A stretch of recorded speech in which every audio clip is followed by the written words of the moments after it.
कानों से भगवत चर्चा नहीं सुहाती। बस वो बात बताओ जिससे हमारी कामना की पूर्ति हो जाए। जो कहो हवन कर दे।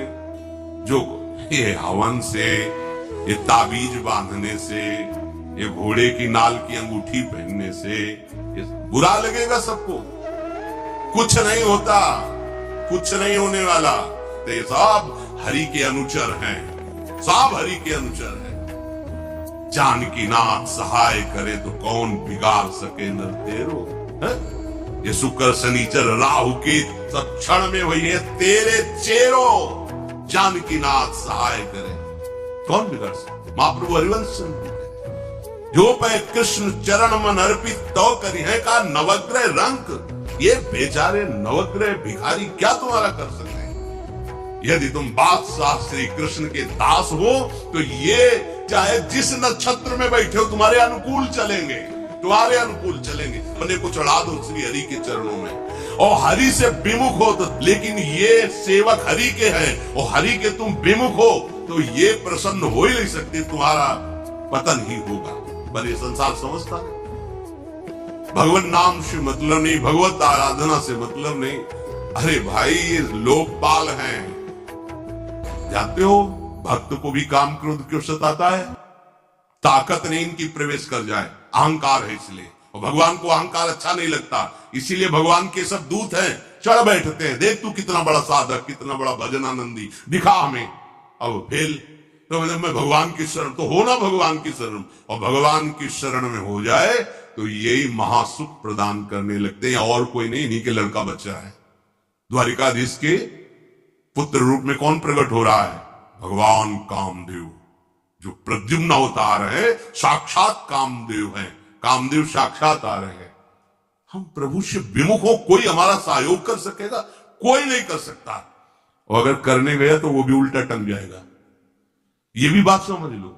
भगवान देख लो, हम आपको उदाहरण बता रहे थे तो कैसे काशी नरेश, पौंड्रक ये सब मिलकर भगवान के विरोध में हुए। भगवान ने सुदर्शन चक्र को छोड़ा, काशी नरेश पौंड्रक सबका उद्धार किया। और काशी नरेश का पुत्र था सुदक्षिण। उसने विचार किया कि ये तो बहुत बड़े अपमान की बात है। भगवान शंकर की नगरी में रहता, काशी में महामृत्युंजय है, काल के भी महाकाल है। पंडितों से कहा ऐसा उपाय नहीं कि द्वारिका को भस्म कर दे। बोले है, भगवान शिव के ऐसे ऐसे मंत्र हैं कि वो तो विनाशकारी भी तो है ना, वो बहुत सुंदर भी है। कर्पूर गौरम करुणावतारम संसार सारम, करुणा के स्वरूप है। आशुतोष नाम है। एक चुल्लू जल ऐसा कोई देवता नहीं मिलेगा जो संसार में कोई देवता नहीं खाता, वो इन पे चढ़ाए जाते हैं। अकौड़े का फूल, धतूर का फल ये कोई पता है? नहीं पता। इतने से वो प्रसन्न, इसीलिए वो आशुतोष रीझ जाए तो पूरा नगर का नगर सोने का ऐसे दे दिया, लंका उन्हीं दे दिया। और अगर दृष्टि बदल जाए तो हनुमान जी बोलकर पूछ में आग लगा को श्रीलंका को नाश कर। बड़े विचित्र है। हाँ है भगवान शंकर विनाशकारी, द्वारिका को भस्म कर सकते हैं। आराधना की सुदक्षिण ने बड़े बड़े विद्वान बुलाए। काशी तो विद्वानों की नगरी, और ब्राह्मणों की विद्वता तभी सार्थक है जब प्रभु में उसका समापन हो। विद्या कौन? जो भगवान से मिला दे। अविद्या कौन? जो अहंकार माया में लगा दे। तो उन विद्वानों की ये समझ में नहीं आया कि किसके विरोध में मुझे अनुष्ठान में बैठाना है। बैठ गए, अनुष्ठान शुरू किया। तो मंत्रों में ताकत तो है ही। भयंकर कृत्या प्रकट हुई, विश्व का विनाश करने की सामर्थ्य रखने वाली। मंत्रों के द्वारा उसे प्रेरित किया, जाओ द्वारिकापुरी को ही भस्म कर दो। और ये पता नहीं था कि द्वारिकापुरी ब्रह्मा की बनाई हुई नहीं है। सारी की सारी शक्तियां ब्रह्मा की बनाई हुई चीज पर बिगाड़ सकती हैं, लेकिन चिदानंद धाम में इनका तो प्रवेश नहीं। अब दूर से द्वारिका में दिखाई दिया, भयंकर ज्वाला में कृत्य आ रही। लोग भागकर भगवान के पास गए, प्रभु कोई भयानक मंत्र से आविष्ट होकर कृत्य आ रही जो नष्ट करना चाहती द्वारी, तुम्हें घबराने की जरूरत नहीं, ना बताने की जरूरत है। द्वारिका हर समय सुदर्शन से सुरक्षित है, और सुदर्शन कोई जड़ चक्र नहीं है, वो चैतन्य भगवत पार्षद है। जब जहां जैसा अवसर आता है वैसा वो रूप रख लेते हैं। एक को मारना है तो 100 अरे वाले, हजारों को मारना है तो 1000 अरे वाले, और अगर पूरा सिस्टम विनाश करना है तो अनंत अरे वाले सुदर्शन चक्र हो जाते। और जब सेवा ये नहीं होती तो हाथ जोड़े भगवान के पास खड़े रहते हैं। ये कोई जड़ वस्तु नहीं कि तलवार है भगवान की तो तलवारें बनी खड़ी रहेगी, नहीं, पार्षद स्वरूप है। आवश्यकता हुई वही कौमुदी की गदा सुदर्शन, ये सब दिव्य है। पांचजन्य शंख सुदर्शन चक्र सेवा में थे। भगवान ने आदेश किया, देखो क्या है, सुदर्शन चक्र ने दौड़ाया कृत्या को, वहीं चल जहां से आई तू, वहीं ले गए। जहां पंडित लोग सब सावधान, मंत्र से अपने को सुरक्षित किए। ये बड़े खतरनाक अनुष्ठान होते हैं, जो मारण अनुष्ठान होते हैं, बहुत खतरनाक होते हैं। मतलब अगर सही माने में वो भगवत आराधक नहीं है तो फिर नष्ट भी कर देंगे, ऐसा नहीं। तो एक प्रसंग आता है कि एक शालिग्राम भगवान को नचा करके पैसे लेते थे। बहुत से लोग इकट्ठा हो गए, तो चमत्कार को देखने वाले संसारिक जन होते हैं, तो ऐसे शालिग्राम रखते, ऐसे करते, शालिग्राम ऐसे ऊपर उठते, ऐसे ऐसे ऐसे ऐसे नचाते, और लोग अरे देखो भगवान इनके इशारे से नाच रहे हैं। ऐसा एक भक्त तो उसी नगर में एकांत में भजन करते थे, बड़े कई शिष्य उनके थे, भिक्षा मांगने हो गए। उन्होंने देखा आके गुरुजी से, उनका ऐसा भक्त कभी कर ही नहीं सकता। भगवान का भक्त अपने भगवान को प्रदर्शन नहीं बनाता, ये तो कोई तांत्रिक है, भक्त नहीं है। भक्ति की अलग संज्ञा होती है। ये कोई तंत्र सिद्ध आदमी है जो भक्ति का नाटक करके लोगों को ठग रहा है। बोले महाराज फिर आपको चलना चाहिए, क्योंकि हजारों लोग उससे प्रभावित हो रहे। बोले हम गए तो उसका सब बंद हो जाएगा, ये दुकान मकान। बोले चलो ना महाराज, बड़ा ऐश्वर्य जमा हो रहा था, लोग भेंट रहा। वो गए, बस अंदर से नाम जप करते हुए जो खड़े हुए, तो कुछ नहीं, कोई भी उसका मंत्र। वो आसपास दृष्टि डाला, कौन आया नया, उसी में देखे फटे पुराने कपड़े पहने, तेज से चमकते हुए भक्त। तो उनका तुम चले जाओ यहां से। तो उनका नहीं, हम चले जाने के लिए नहीं आए, हम आपको बताने आए, ये नाटक मत करो। अगर सही आराधना करो इनकी तो ये लोग क्या देंगे, ये तो परम पद दे देंगे। शालिग्राम भगवान है, आप भगवान का ऐसा प्रदर्शन करते हो। अब लोगों का विरोध शुरू हुआ, क्योंकि इतने बड़े संत जब बोल रहे तो सब लोग, अब उसको बहुत बुरा लगा कि हमारी तो सारी दुकान बंद हो गई। और एकांत में जाकर उसने मूठ का प्रयोग किया। ये मारण होता है मंत्रों से। एक खप्पर में आग जैसी जलती है, उसमें अभिषिक्त करके भेजा जाता है, और जिसके पास भेज दिया गया वो उल्टी में खून, शौच में खून, 2-4 जितना समय रखा गया उसके अनुसार मर जाएगा वो। पर ये साधारण लोगों की, भजनानंदियों के ऊपर नहीं। भजन वाले मत डरे। साप ताप रोग शोक, किसी का श्राप भी आपको छू नहीं सकता। कोई ताप, कोई दोष, कोई रोग, कोई मारण, कोई मूठ, किसी के सामर्थ्य नहीं। राधा राधा राधा। जिनके चरणों में सुदर्शन चक्र बसता है वो है किशोरी जी, जो लाल जो हाथ में रखते हैं ना, श्री जी के चरण चिन्हों में सुदर्शन चक्र है। वो मूठ गई महात्मा की कुटिया के सामने, और बस जैसे मक्खियां भिनभिनाती ऐसी आवाज आई, बस वैसे नाच रही थी बाहर।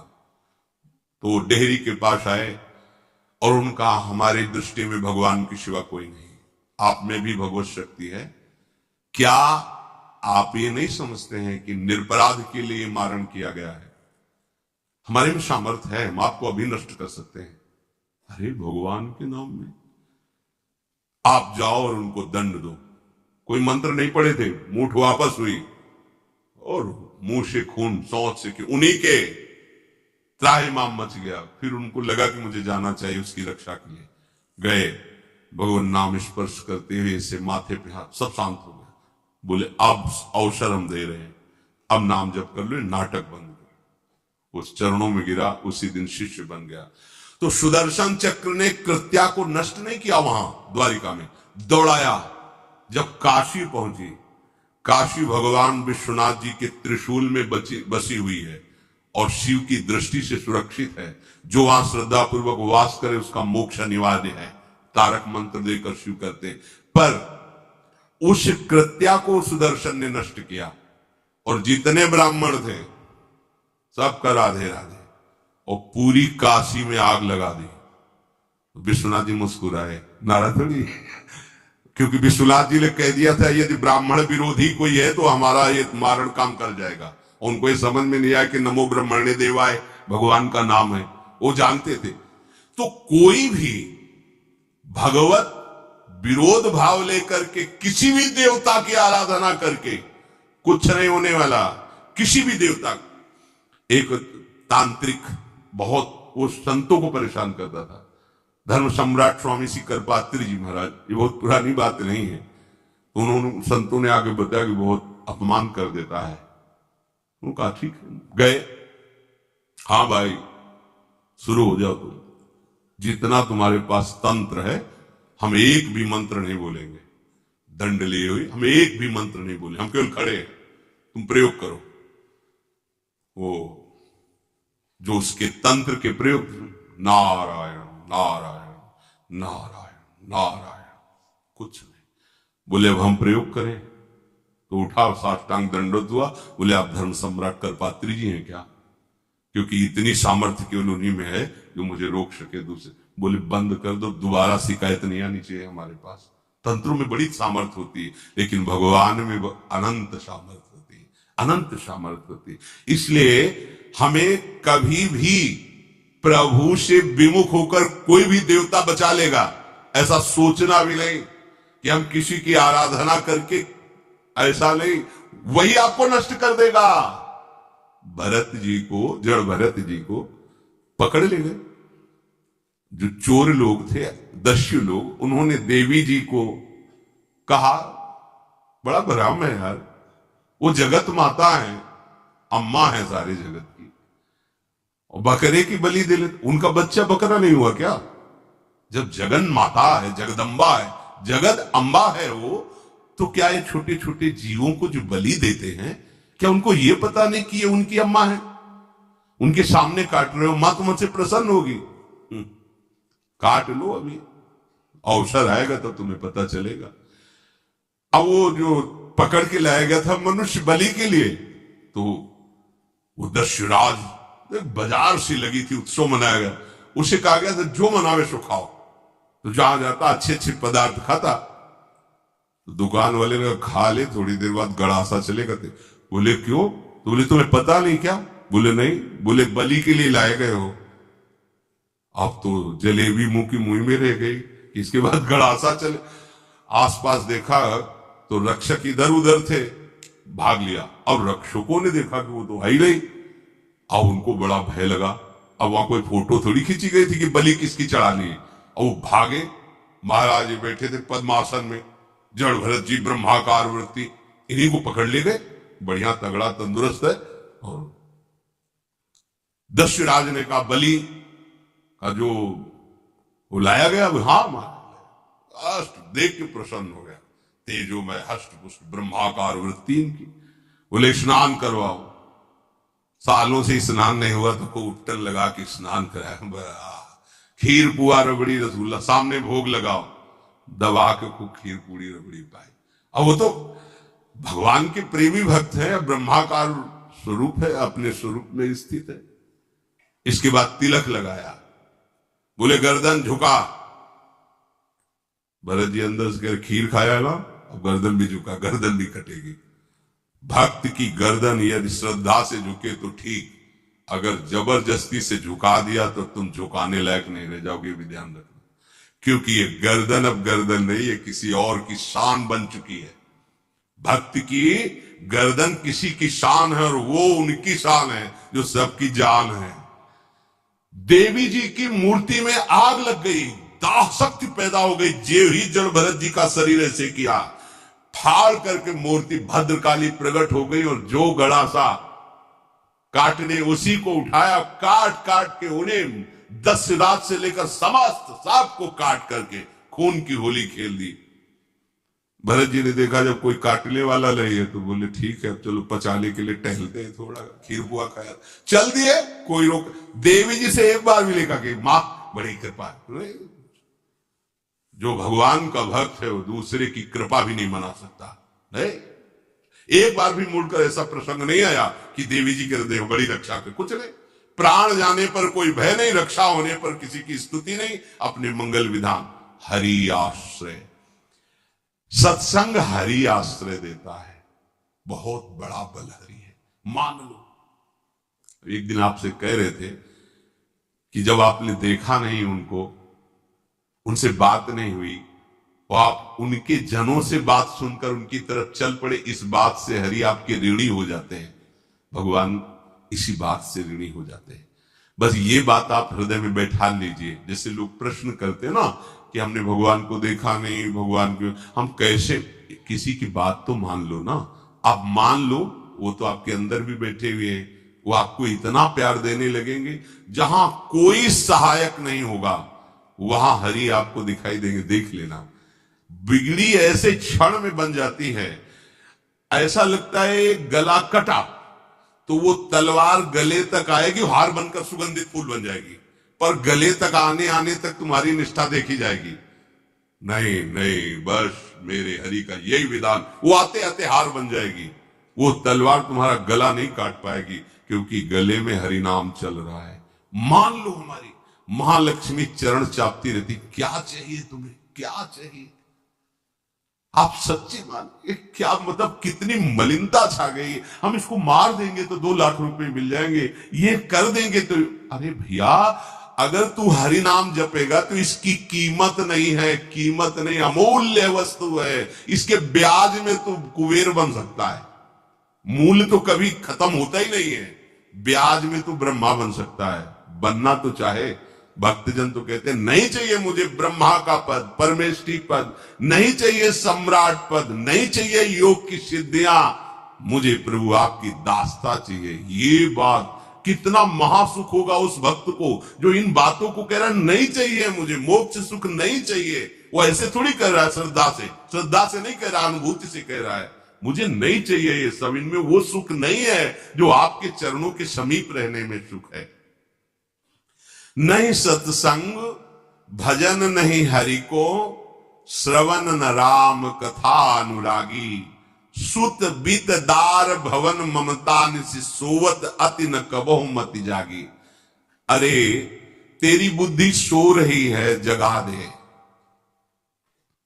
पुत्र में, रुपया में, स्त्री में, मकान में, इसमें सबकी ममता होती है, सबकी, जितने सृष्टि में पैदा हुए, केवल सत्संगी की नहीं होती। जो असली सत्संगी है उसकी ममता प्रभु के चरणों में होती है, क्योंकि वो जानता है सब रूपों में प्रभु ही है, ये सब पसारा प्रभु का ही है, इसलिए ममता उसकी प्रभु के चरण। एक अहमता ममता ये जग में है दुख जाई, ये जब श्री जी की ओर लगे तो होत परम जाग जा, बिना जागे दुख दूर नहीं हो सकता। जैसे स्वप्न में हम देख रहे हैं कि समुद्र में डूब रहे हैं, अब जागृत में आसपास सैकड़ों नाव लगा दे तो बच जाएगा क्या वो, क्योंकि वो तो सो रहा है और वो स्वप्न में देख रहा है। अब हम नाना प्रकार के तैराकों को बाहर तैनात रखें तो उसको कोई सुख मिलेगा क्या, क्योंकि वो स्वप्न में। उसको अगर सुखी करना है तो एक ही उपाय, जगा दे, जगा दो तो ना समुद्र रह गया ना डूबना रह गया।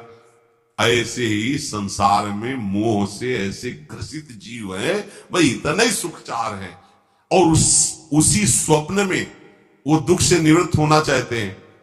अब हम बाहर से उनकी कामनाओं की पूर्ति करने वाली बात करें तो क्या वो सुखी हो जाएंगे क्या?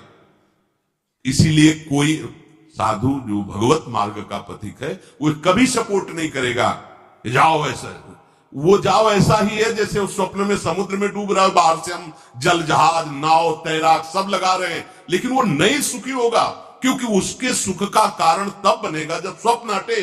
स्वप्न तब हटेगा जब वो जागे। जो सपने सिर काटे कोई, बिन जागे दुख दूर न होई, तो उसको जगा दो।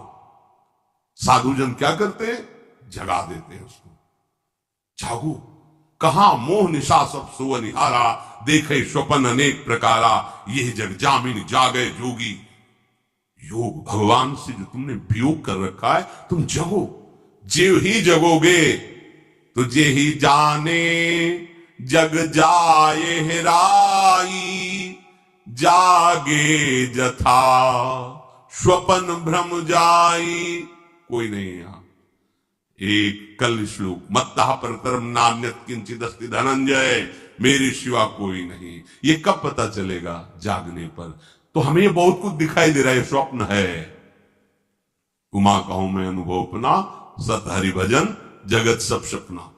तो बोले तुलसीदास हरि नाम सुधा तजी, सठ हठ पियत विषय विष मांगी। अगर कहीं संतों के पास भी गए तो क्या मांग रहे हैं? हठ करके विषय विष मांग रहे हैं। वो आत्मदेव नाम के ब्राह्मण थे, सब कुछ समृद्धि थी, संतान थी नहीं, बड़े दुखी गृहस्थी में। हमारा कुल चलाने वाला होना चाहिए, बड़ा भ्रम बैठा हुआ है। हमारा कुल चलाने वाला नहीं, सब बेकार, जीवन ही बेकार हो गया। बिना गुरु के यदि शास्त्र पढ़ोगे ना तो भ्रमित हो जाओगे। स्पष्ट लिखा, पुत नाम के नरक की उसको प्राप्ति होती जिसके संतान नहीं होती। अब तो गृहस्थ में बेचारा पड़े परेशान, उन्होंने सोचा इससे अच्छा है आत्महत्या कर लें। बहुत संतों के पास जाकर के यज्ञ करके सब अपनी कामनाओं की पूर्ति चाहते, दान पुण्य दे करके। उसने भी जितना उपाय हुआ किया, नहीं हुई संतान। मरने के लिए जंगल में उधर से एक सन्यासी जी आ रहे थे, देखा साधु तो ब्राह्मण तो थे, उठे प्रणाम किया, देखा उनको उदास क्यों हो? उनका महाराज उदास ही नहीं, मैं तो आत्महत्या करने आया हूं यहां जंगल में। अरे ये तो महापाप है, आत्महत्या तो बड़ी दुर्गति का कारण है। बोले महाराज अगर आप बचाना चाहते हो तो आप कृपा करो। क्या क्या चाहते हो?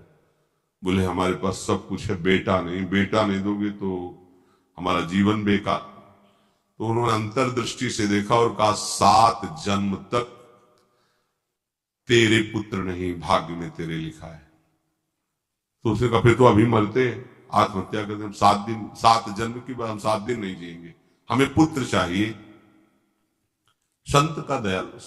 देखो जिनके पास तपस्या और भजन का धन होता है, जब भगवान अधीन है तो कुछ भी कर सकते हो, कुछ भी कर सकते। प्रारब्ध मिटाना कोई बड़ी बात नहीं। प्रारब्ध जानते कोई देवता थोड़ी है, तुम्हारा पीछे का किया हुआ कर्म है। और इधर चोर का भजन है, भजन के प्रभाव से कर्म को नष्ट करने में देर थोड़ी लगती है। ये तो अच्छे शुभ कर्म करो तो तुम्हारा प्रारब्ध बदल जाएगा। भजन का प्रयोग प्रारब्ध बदलने के लिए थोड़ी है। पर वो ऐसा हट किए तो उनका देखो, हट करने से लाभ नहीं मिलता है उनका। हमें उपदेश नहीं, हमें पुत्र चाहिए। अगर आप भगवत प्रेरित होकर यहां आए हो तो आप हमें। तो उन्होंने तपस्या के बल से फल की रचना की। उनका जाओ अपनी पत्नी को ये फल पवा दो और इससे निश्चित पुत्र होगा। बहुत प्रसन्न, अब कामना पूर्ण थी तो देख लो, प्रभाव देखो कामना का। प्रसन्न हुए आए। धुंधुली नाम था उनकी पत्नी, नाम भी बहुत बढ़िया था, धुंधुली। वो कहा कि देखो ये फल खा लो, तुम्हारी संतान हो जाएगी। बहुत मीठी बात बोलती थी, मृदुभाषी, कपट हृदय। अलग अलग क्षेत्र होता है, हृदय कपट और मुख में मीठी बात। बहुत संभल के व्यवहार करना चाहिए ऐसे लोगों से। मधुरिया बानी, मीठी, क्या मृदु भाषा।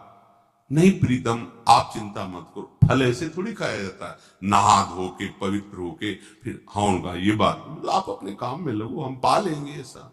अब आपको विश्वास है? बोले अब विश्वास तो इसमें क्या विश्वास, आप भी तो चाहती ना पुत्र हो। बोले हाँ। वो जो ही गए सो अपनी बहन को बुलाया और कहा सुनो, अभी तो हम 4-5 रोटी कढ़ी चावल सब पा लेते हैं, पूड़ी खीर पुआ। गर्भ रहेगा तो पेट तो उसी से भरा रहेगा, तो हमारा भोजन रुक जाएगा। हाँ ये तो बात है। जब पेट बढ़ेगा, अगर घर में आग लग गई तो फिर भाग नहीं पाएंगे, तो हम जल जाएंगे। ये निगेटिव सोच वाले लेते। और पंडित जी तो इसी बात में लगे कि गर्भ रह जाए तो क्या करें, तुम्हारा हम खाएंगे तो है नहीं, पक्की बात, पर करे तो क्या करें। पंडित जी को कैसे सब? तो उनका देखो एक बात है, हमारे गर्भ है, हमारे कई लड़के हो चुके हो, गरीबी है ही है हमारे यहाँ, तुम कुछ पैसा दे देना और ये नाटक करना कि मैं गर्भवती हूं, बच्चा समय होने पर हम पहुंचा देंगे, हम घोषित कर देंगे हमारा बच्चा मर गया।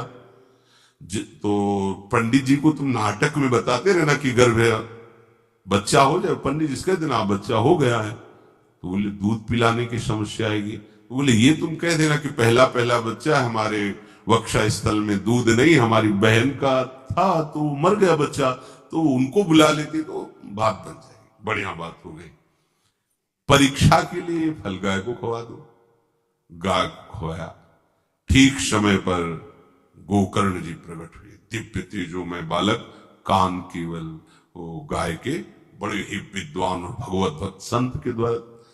कहा था 7 जन्म तुम्हारे भाग्य में, बच्चा नहीं तो नहीं है। देखा, गाय के वो गोकर्ण जी प्रकट हुए।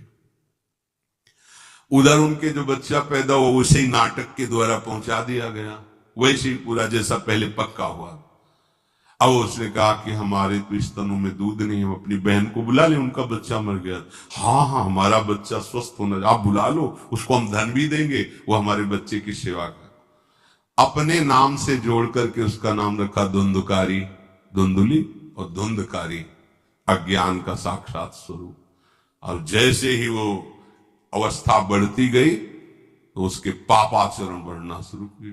बच्चों के साथ खेलता, खेलते हुए बच्चों को उठा लेता और कुएं में डाल देता, मतलब घोर अत्याचार। गोकर्ण जी हर समय भजन साधन शास्त्र स्वाध्याय। जब और बड़ा हुआ तो माता जी को अपने डंडों से रोज पूजन करता, पिताजी को गाली लात थप्पड़। पिताजी तो रो पड़े।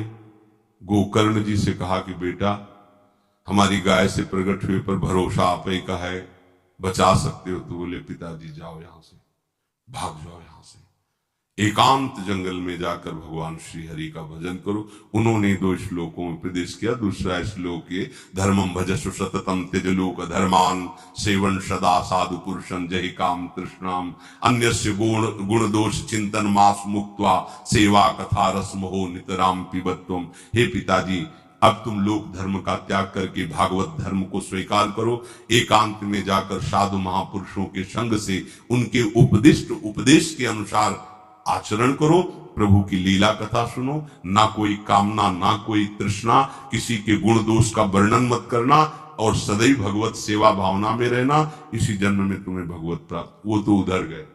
इतनी पिटाई की उसने मां की, मां कुएं में गिरकर आत्महत्या कर ली। फिर तो मनमानी आचरण, कुछ वैश्याओं को रखा और चोरी करके लाया। वैश्याओं ने सोचा किसी दिन पकड़ा जाएगा ये और हम, तो उसके हाथ पैर बांध दिए, चारपाई में ला के मुख में अंगार डाल, वो मरा भयानक प्रेत। कामना ने क्या किया, सर्वनाश। किसी को हरि विमुख होकर कभी सुख मिल सकता है?